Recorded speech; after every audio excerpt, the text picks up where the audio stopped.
اگر به یک مرد مسلمان امروز یک زنی را روان کنه، یک مرد مسلمان دیگه به عنوان تحفه در خانه زن خود میبره، امروز سکس میکنه.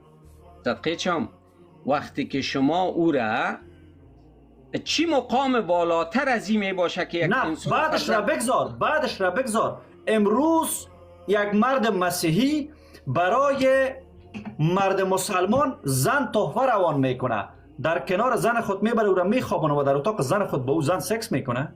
بله، به خاطر از اینمی آیه اولی قرآن به پیامبر اسلام صلی الله علیه و سلم میفرماید این هم سنت پیامبرشان، تحفه دادن زنان برای مردان در دینشان سنت هست.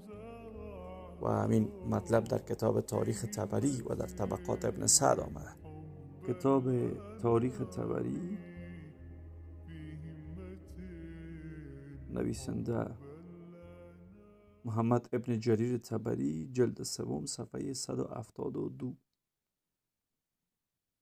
مسئله هدیه دادن و تحفه دادن ماریه قبطیه توسط مقوقس والی اسکندریه در این قسمت دوستان عزیز بیان شده.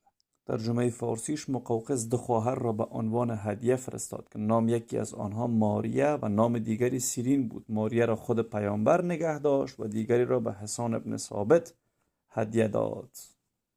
تاریخ طبری در جلد سوم، صفحه 172. زنان را به پیامبر اسلام تحفه می دادند و قبول می کرد.